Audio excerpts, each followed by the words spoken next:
Look, if you find my video kind of negative to you or disgraceful, I would advise to you to not continue to watch anymore. I myself personally, I'm not after about how much views that I would have. I'm after about the quality of message that could impart to you. Bago ko po umpisahan ang aking munting tula, mas mainam muna na aking pong bigyan diin o pansin or pagpapahalaga yung salitang check and balance. Para sa pangkalahatan, sa madaling pagkaunawa o ibig sabihin ng check and balance, ito ay tumutukoy sa pagbibigay, pansin o pagbabalanse ng mga bagay-bagay para sa ikabubuti ng pangkalahatan. Maaari itong financial, pamamahala, o maging sa paggawa at pag-implementa ng batas eventually. At ang check and balance ay maaari itong isinasagawa sa isang grupo o kalipunan ng mga tao, sa isang organisasyon, at lalo pa sa isang gobyerno. Check and balance, mukha ng katotohanan at kasinungalingan. Maganda sa papel, maganda sa idea at kaisipan. Check and balance, timbangan ng tama at kamalian. Sandata ng bayan, laban sa pang-abusong matindi.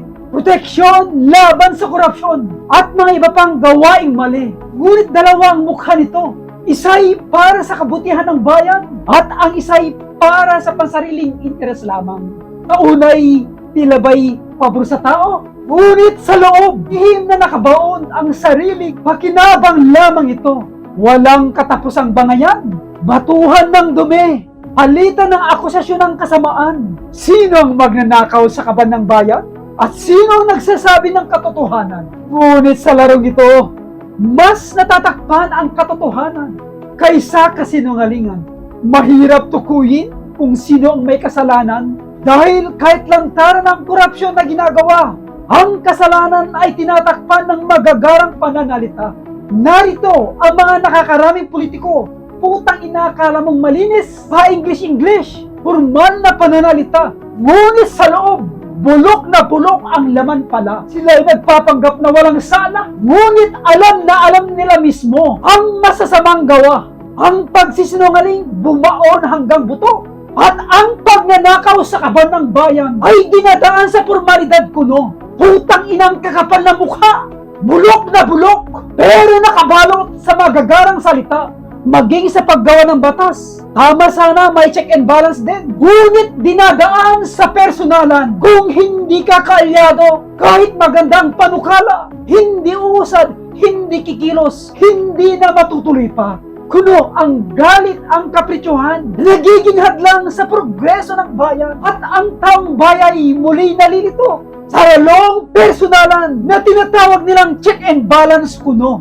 Maraming magagandang batas, ngunit ang problema ay kulang ang implementasyon at hindi wagas. Kulang sa aksyon, kulang sa impormasyon, at sa uli, ang mamamayan ang nagdurusa sa kahirapan at baon na baon. Paulit-ulit ang sugat ng bayan. Paulit-ulit din ang korupsyon na walang hanggan. Dahil kulang talaga ang pangil ng batas hanggang magtatago ang maskara ng formalidad. Kung ang loob bulok na bulok sa kasinungalingan kahit lantad na lantad.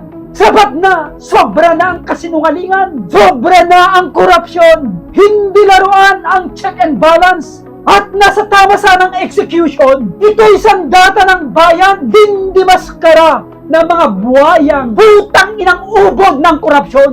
Kami ang taong bayan ang nagbabayad ng buwis at kami rin ang nagdurusa sa inyong kasakiman. Ngunit hindi kami bulag at hindi kami rin pipi kailanman. Naririnig namin ang iyong pa-English-English, pero sobra ng dungis. At nararamdaman, nakikita namin ang iyong pagnanakaw na sobrang bagwis. Kaya etong sigaw, ibalik ang katotohanan, ibalik ang karangalan para sa bayan, ibalik ang batas na may pangil tulad ng bitay at hindi laruan ang perang pansariling lustay. Dahil ang tunay na check and balance ay hindi bangayan at kadramahan at hindi rin kasinungalingan, kundi timbangan ng hustisya at tamang katarungan at sandata ng bayan laban sa bulok na sistemang politikong ilan. Nakakainis kayo, mga ibang politikong papormal-formal. Pero putang ina nyo, puro kayo wanwan. Dapat sa inyo, binibitay sa sakal.